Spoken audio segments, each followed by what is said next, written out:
Welcome to Lukman IAS. Study General Studies with Lukman IAS for building comprehensive knowledge. GS paper 2 and 4 will be taken by S. Ansari and other papers will be covered by renowned faculties.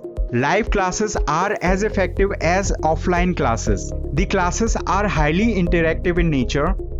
Your doubts and queries will be addressed and there will be dictation of notes. In the last 10 years, Lukman IAS has set up a niche in the field of UPSC guidance. Hello guys, मेरा नाम उत्तम कुमार तिवारी है। मैंने UPPSC की 2021 की परीक्षा में 24वीं rank के साथ डिप्टी कलेक्टर का पद प्राप्त किया है।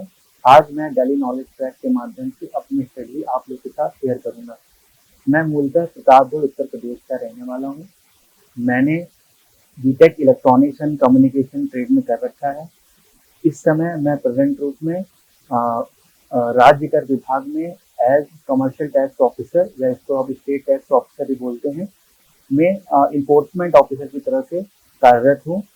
और अपनी स्ट्रेटजी के माध्यम से मैं आज चाहूँगा कि ज़्यादा से ज़्यादा विद्यार्थी इससे लाभान्वित हो सकें और अपनी प्रिपरेशन को एक नई एज दे सकें। बेसिकली मेरी फैमिली में मेरे फादर एक रिटायर्ड गवर्नमेंट ऑफिसर हैं और मेरी मदर एक होम मेकर हैं और मेरे छोटे भाई एक है और 3 मेरी बहनें हैं और मेरी वाइफ एक सॉफ्टवेयर डेवलपर है और मेरी एक छोटी बेटी भी है। इन सब के साथ साथ मैं 2012 से लगातार जॉब कर रहा हूँ और जॉब के साथ ही मैंने पूरी प्रिपरेशन अपनी करी है। बेसिकली लोगों के मन में बहुत सारे डाउट होते हैं इसके रिगार्डिंग कि जॉब के साथ प्रिपरेशन कैसे करें, इसलिए मेरा फोकस ज़्यादातर इस पे ओरिएंटेड रहेगा कि हम एक जॉब के साथ टाइम मैनेजमेंट करते हुए ज़्यादा से ज़्यादा कैसे एफिशिएंसी के साथ प्रिपरेशन कर सकते हैं। मैं अपनी स्टडी को 3 पार्ट्स में डिवाइड करना चाहूँगा, प्रीलिम्स, मेंस एंड इंटरव्यू। सबसे पहले अगर प्रीलिम्स की बात करें तो प्रीलिम्स नाउअडेज जब से नेगेटिव मार्किंग इंट्रोड्यूस हुई है काफ़ी डिफिकल्ट हो गया है और बहुत ज़्यादा अनसर्टन हो गया है। तो इसके लिए हमें प्रीलिम के लिए श्योर शॉर्ट स्ट्रेटजी का होना बहुत ज़रूरी है।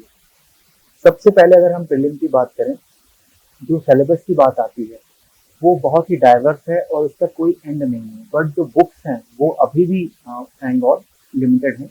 तो जैसे लक्ष्मीकांत होगी हमारी पॉलिटी के लिए, हिस्ट्री के लिए हमारी मॉडर्न हिस्ट्री के लिए स्पेक्ट्रम हो गई और एनसीईआरटी हो गई मेडिवल के लिए और एंशिएंट इंडिया के लिए। उसके साथ ही साथ ज्योग्राफी के लिए भी एनसीईआरटी 6 to 12 की, और अगर आप कोई सी भी एक बुक जो आपको अच्छी लगती है वो प्रेफर कर सकते हैं। उसके साथ साथ साइंस एंड टेक्नोलॉजी के लिए आपको न्यूज़पेपर डेली पढ़ना है, साथ ही साथ जो भी करंट अफेयर की मैगजीन आपको अवेलेबल है वो आपको फॉलो करनी है। मैं बेसिकली जो करंट अफेयर का पोर्शन है इस पर बहुत ज़्यादा डिमांड आ रही है लोगों की कि कैसे यूपीएससी की करंट अफेयर की तैयारी की जाए। इसके लिए मैं एक अलग से वीडियो आएगा मेरा, उसमें आपको डिटेल स्टडी समझाई जाएगी। अभी मैं इस वीडियो में एक ब्रॉडर व्यू ले रहा हूँ। सबसे पहले हमें ये देखना है कि लास्ट ईयर के क्वेश्चंस कैसे आ रहे हैं प्रीलिम एग्जामिनेशन के अंतर्गत। उसमें अगर हम प्रीलिम एग्जामिनेशन की ओर ध्यान दें तो जो रेशियो पहले बहुत ज़्यादा फैक्चुअल हुआ करता था, अब उसमें फैक्चुअल के साथ साथ करंट अफेयर का पोर्शन काफ़ी इंक्रीज हो गया है।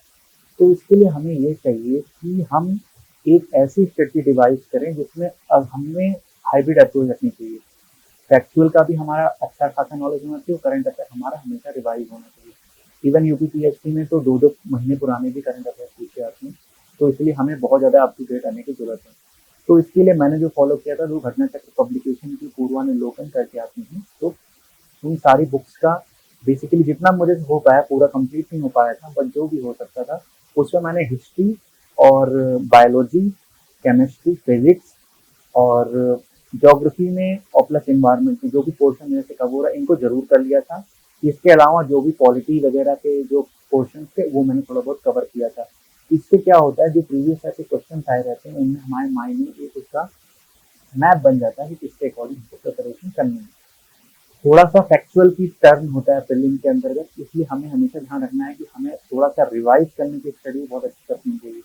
बिकॉज अगर आप रिवाइज नहीं करेंगे तो वहाँ पर आर्टिकल वाइज अगर कॉलम मैचिंग में आ गया तो आप मिस्टेक कर सकते हैं। इसलिए revision is a key to success in preliminary examination. जब हम आगे बढ़ते हैं इसके बाद तो हमें कोई भी एक मंथली और एक ईयरली मैगजीन आपको चूज कर लेनी चाहिए। जैसे मैं जो घटना चक्र की दृष्टि नाम से एक मैगजीन आती है, एग्जाम के ठीक 1 या 1.5 महीने पहले मैं उसको पूरा अच्छे से कवर कर लेता था। उसके पहले मुझे जो भी मटेरियल मिलता था, मैं उसको कवर कर लेता था। थोड़ी-सी उसमें प्रॉब्लम मीडियम की आती है, क्योंकि वो मैगज़ीन केवल अभी तक केवल हिंदी में पब्लिश होती है। तो अगर हम उस मैगज़ीन को अगर इंग्लिश में करना चाहें, तो थोड़ी प्रॉब्लम आती है, बट अगर आप थोड़ा एफर्ट डालेंगे तो आप उसको कर सकते हैं। UP specific current affair basically 30 to 40 question का वेटेज रहता है, वो बहुत अच्छा पोर्शन है, उसको आपको अच्छे से कवर करना है। इसके अलावा पॉलिटी में आपको लक्ष्मीकांत से सारा कुछ कवर हो जाता है, आपको उसके अलावा कुछ एक्स्ट्रा पढ़ने की आवश्यकता नहीं है। सिमिलरली ज्योग्राफी में आप लूसेंट से भी अगर पूरा कवर करने की कोशिश करेंगे, या कोई भी एक स्टैंडर्ड बुक जैसे कि महल बनवाल होगी, तो उसको आपको सारा कुछ कवरेज आपको मिल जाएगा। नेक्स्ट स्टडी जब आप प्रीलिम क्वालिफाई कर लेते हैं, जो कि बहुत ज़्यादा डिफिकल्ट है, मैंने जैसे बताया, तो आपको मेंस एग्जामिनेशन के लिए आपको इन इन आपका लिस्ट में नाम आता है, आप उसके लिए फॉर्म भरते हैं और आपको मेंस एग्जामिनेशन के लिए बुलाया जाता है। मेंस एग्जामिनेशन में आंसर राइटिंग बहुत बड़ा एक रोल प्ले करता है, इवन डिफाइनिंग फैक्टर है।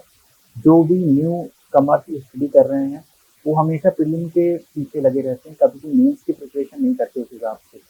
और जो प्रीलिम और मेंस के बीच का गैप होता है, जो 3 मंथ्स का होता है, वो आंसर राइटिंग के लिए इतना इनफ नहीं होता है। तो इसलिए मैं चाहूँगा कि आप प्रीलिम के साथ-साथ एक-एक पेज का या 2-2 पेज का जो भी है टाइम बाउंड और वर्ड लिमिट में रहते हुए आप क्वेश्चन ज़रूर सॉल्व करें प्रीवियस ईयर के। 2018 के बाद से जब से पैटर्न चेंज हुआ है, मोस्टली यूपीएससी का पैटर्न फॉलो करता है, इसलिए हमें यूपीएससी के भी पुराने प्रीवियस ऐसे क्वेश्चन जो कि ब्रॉडर हैं, जिनकी ईयर स्पेसिफिक या सर्टेन टाइम स्पेसिफिक वैलिडिटी ना हो, उन क्वेश्चन हमको सॉल्व करना चाहिए। कुछ क्वेश्चन जैसे हमेशा आते हैं उससे रिलेटेड है, वाटर स्टेट रिलेटेड है, पॉपुलेशन रिलेटेड है, क्राइम रिलेटेड है, साइबर सिक्योरिटी है, साइंस एंड टेक्नोलॉजी है, न्यूक्लियर डेटरेंट है, और इस टाइप के क्वेश्चन जो है वो हर साल कहीं न कहीं तरीके से रिपीट हो रहे हैं। तो अगर आपको इन क्वेश्चन के आपके शॉर्ट नोट तैयार रहेंगे, तो आप किसी भी टाइप ऑफ क्वेश्चन इनसे हैंडल करना है, आप उसको हैंडल कर सकते हैं। आंसर राइटिंग के लिए आपको आईबीसी अप्रोच फॉलो करनी है, इंट्रोडक्शन, बॉडी और कंक्लूजन। ये तीनों फॉर्मेट में अगर आपका क्वेश्चन रहता है, तो एग्जामिनर को पढ़ने में भी अच्छा लगता है, वो अच्छे मार्क्स भी आपको अवॉर्ड करता है। इसके साथ ही साथ आपको ब्लॉक डायग्राम और मैप्स की हर एक क्वेश्चन में कोशिश करनी थी, कहीं ना कहीं इंकॉर्पोरेट करनी। जैसे आपको यूपीएस से कोई भी क्वेश्चन आया, यूपी की टूरिज्म पॉलिसी पे भी क्वेश्चन आया, तो at least you can do what you can do कि आप एक साइड में छोटा सा मैप बना के यूपी का उसमें मेन टूरिस्ट स्पॉट आप शो कर दीजिए, या टूरिस्ट सर्किट के बारे में, हेरिटेज सर्किट के बारे में भी क्वेश्चन आ रहा है, तो आप उसके लिए भी सेम स्टडी डिवाइड कर सकते हैं। अब आती है बात ऑप्शनल की। मैंने यूपीपीएससी के अंदर अपना ऑप्शनल 3 बार बदला था। सबसे पहले मैंने सोशल वर्क से ऑफ दिया था, सोशल वर्क के थ्रू मैं बीएससी में कमर्शियल टैक्स ऑफिसर बना था। उसके बाद से मैंने सोशल वर्क कराने के बाद से 2 बार सोशियोलॉजी से मेंस दिया। मेरा उसमें भी स्कोर कम आ रहा था थोड़ा सा, लेकिन जो मुझे डिजायर्ड पोस्ट की एसडीएम थी वो नहीं मिल पा रही थी, इसलिए मैंने वो ऑप्शन भी चेंज करके 2021 में एंथ्रोपोलॉजी फाइनली अपना ऑप्शन रखा था, और इससे मैंने सक्सेस पाई है। बट एंथ्रोपोलॉजी के लिए ज़्यादा ऑनलाइन डिटेल या ज़्यादा रिसोर्सेज अवेलेबल नहीं है, इसलिए एज पर डिमांड मैं एंथ्रोपोलॉजी का एक डिफरेंट वीडियो बनाऊंगा, जिससे मैं सोली केवल एंथ्रोपोलॉजी की कैसे स्टडी है उसके बारे में आपसे डिस्कस करूंगा। तो एंथ्रोपोलॉजी करने के बाद आपको आता है आपके जीएस के मेन जो पेपर्स होते हैं, इनमें 4 पेपर्स होते हैं जीएस के आपके। पेपर 1 में आपका ज्योग्राफी का पोर्शन प्लस सोसाइटी का पोर्शन और हिस्ट्री का पोर्शन कवर होता है। पेपर 2 में आपका पॉलिटी एंड गवर्नेंस का पोर्शन कवर किया जाता है। पेपर 3 में आपका science and technology, economy, socio economic development और डिजास्टर मैनेजमेंट और इन्वायरमेंट एंड इकोलॉजी का पोर्शन कवर किया जाता है। पेपर 4 में आपका एथिक्स एंड ह्यूमन वैल्यूज वाले चैप्टर का मतलब क्वेश्चन आते हैं आपके साथ। इसके साथ आपको एक पेपर जो कंपल्सरी यूपी के अंदर है, हिंदी का आपको पेपर देना होता है 150 मार्क्स का, और इसके साथ ही 150 मार्क्स का आपको एसए का पेपर देना होता है। एसए का और हिंदी के जो पेपर होते हैं ये डिफाइनिंग पेपर होते हैं, सिलेक्शन में तो नहीं, बट आपको रैंक इम्प्रूव करने में इनका बहुत बड़ा रोल है, इनको बिल्कुल इग्नोर नहीं करना चाहिए। जैसे कि हिंदी की बात है, तो हिंदी में आपको कोई सी भी एक बुक, जैसे मैंने आदित्य पब्लिकेशन की बुक फॉलो करी थी, आप कोई भी एक बुक अपना ले लीजिए और उसमें जो भी फैक्चुअल इंफॉर्मेशन हो, as well as letter writing के आते हैं या भावार्थ व्यास का एक्सेट्रा आते हैं, तो आप इन पे अच्छे से फोकस करके अपनी प्रैक्टिस कर लीजिए, जिससे आप ज़्यादा से ज़्यादा मार्क्स में लिखते हैं। ये लो हैंगिंग फ्रूट है, आपको उनको छोड़ना नहीं है। सिमिलरली एस्से में बेसिकली जहाँ तक मैंने पैटर्न ऑब्जर्व किया है कि जो भी ज़्यादा फैक्चुअल एस्से लिखे जाते हैं उनमें मार्क्स थोड़े ज़्यादा मिलते हैं। ये मेरा पर्सनल ऑब्जर्वेशन है, ये डिफरेंट भी हो सकता है। तो आपको बेसिकली मैं जहाँ तक डिसाइड कर पाया कि फैक्चुअल एस्से ज़्यादा लिखता हूँ, उसमें ज़्यादा अच्छे आपको मार्क्स मिल सकते हैं। अब हम आते हैं इंटरव्यू स्टडी की तरफ। जैसे आप जब नीट के ये सारे पेपर दे लेते हैं तो आपका लगभग 3 मंथ के बाद एक रिजल्ट आता है। उसमें वैकेंसीज का 3 टाइम्स आपको इंटरव्यू के लिए कॉल किया जाता है। अगर आपका 3 टाइम्स बिल्कुल आप कवर्ड हैं तो आपको इंटरव्यू की कॉल आती है। उत्तर प्रदेश लोक सेवा आयोग प्रयागराज में आपका साक्षात्कार होता है, वहाँ आपको बुलाया जाता है। इंटरव्यू के लिए आपका जो भी बैकग्राउंड नॉलेज है वो सारा काम आता है, प्लस थोड़ा बहुत आपको पर्सनालिटी पे वर्क करना रहता है। पर्सनालिटी पे वर्क करना मतलब जो भी आपका मीडियम है, हिंदी या इंग्लिश, उसमें आपको शब्दों का चयन बहुत अच्छे तरीके से करना है। कोई भी बात बोर्ड पे एक्स्ट्रा नहीं बोलनी है या कोई भी चीज़ आपको ऐसा नहीं बताना है जो आप में नहीं है कोई क्वालिटी।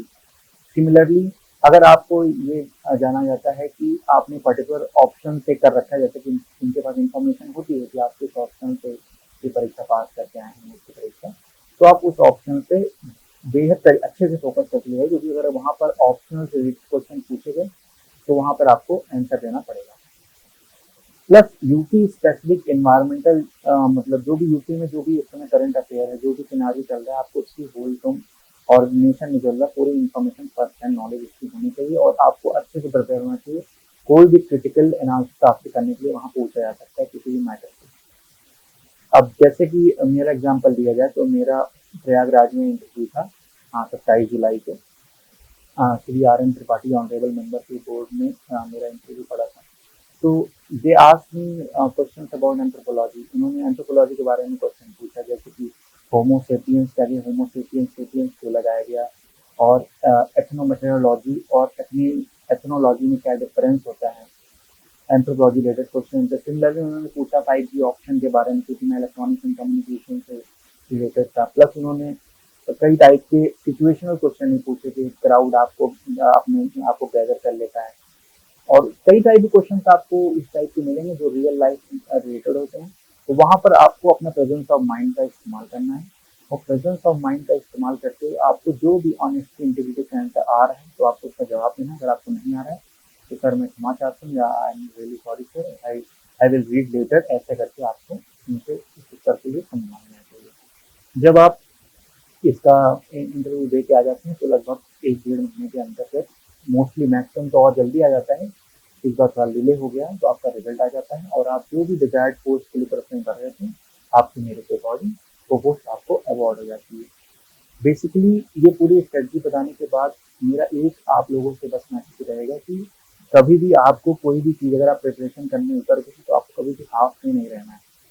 मतलब आप कोई भी काम करें, अगर आप जॉब में भी हैं, कुछ भी काम कर रहे हैं, अगर आपको ये लगता है कि हाँ आपको ये सिविल सर्विसेज के अंतर्गत जाना है तो आपको बिल्कुल भी कहीं पर भी ये मन में डाउट नहीं होना चाहिए कि हाँ मैं ये कर रही हूँ, हाँ मैं वो कर रही हूँ। DKT state PCS। अगर आप केवल स्टेट PCS के वीडियो देखना चाहते हैं तो सब्सक्राइब करिए DKT स्टेट PCS।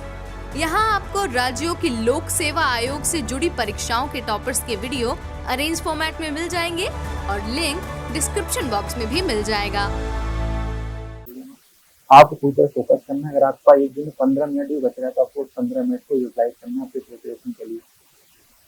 बेसिकली जो करंट अफेयर के लिए न्यूज़पेपर का रोल है, मैं उससे थोड़ा बोलना चाहूँगा कि आप जैसे मैंने द हिंदू और इंडियन एक्सप्रेस दोनों पढ़ रखा है, दोनों लगभग 4 साल, और उसको इंडियन एक्सप्रेस काफ़ी 3-4 साल फॉलो कर रहा हूँ। मैं इंडियन एक्सप्रेस फॉलो करने लग गया था रिसेंटली। उसमें जो एक्सप्लेनिंग सेक्शन आता है, जिस हिसाब से वो क्रिटिकल एनालिसिस करते हैं, वो काफ़ी आपकी थॉट प्रोसेस को अच्छा करने में और प्लस आंसर राइटिंग में काफ़ी मदद करता है।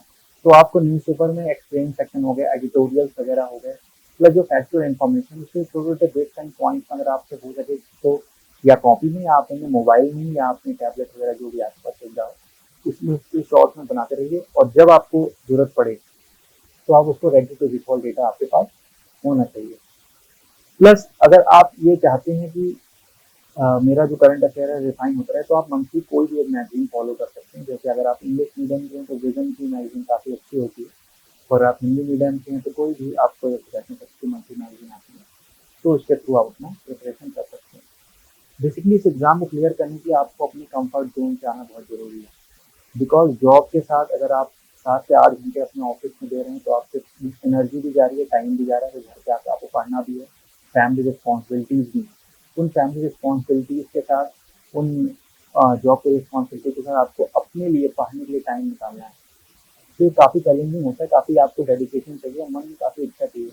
जैसे ये मेरा 5वां इंटरव्यू था, मैंने आपको बताया अभी कि मैं 3 ऑप्शनल बदले, बट मेरा होल सोल यही था पूरा सारा कि मुझे किसी भी तरीके से डिप्टी कलेक्टर का पद प्राप्त करना है। और जब मैंने फाइनली इसको प्राप्त किया तो काफ़ी सेटिस्फैक्शन मिलता है कि एटलीस्ट आप जिसके लिए डिज़ायर कर रहे थे, वो आपको वो पद प्राप्त हो गया। तो इसीलिए मैं आशा करता हूँ कि मेरा ये जो आपके साथ इंटरेक्शन हुआ है, ये आपके लिए काफ़ी यूज़फुल होगा और आप इसका मेरे को एज़ अ रोल मॉडल नहीं देख के, बल्कि एज़ अ इंस्पिरेशन देख के या एज़ अ एग्ज़ाम्पल देख के आप अपनी प्रिपरेशन स्ट्रेटजी में थोड़ा रिफाइनमेंट लाइए, थोड़ा एज क्रिएट करिए और आगे आप लगते हुए लगातार लगे रहिए। कैरवैत के सिद्धांत पे चलते रहिए, आपका आगे सिलेक्शन ज़रूर हो जाएगा अगर आप छोड़ेंगे नहीं तो। धन्यवाद और मैं आशा करता हूँ कि आप सबका दिन शुभ हो और आपकी प्रिपरेशन की जो जर्नी है बहुत ज़्यादा मंगल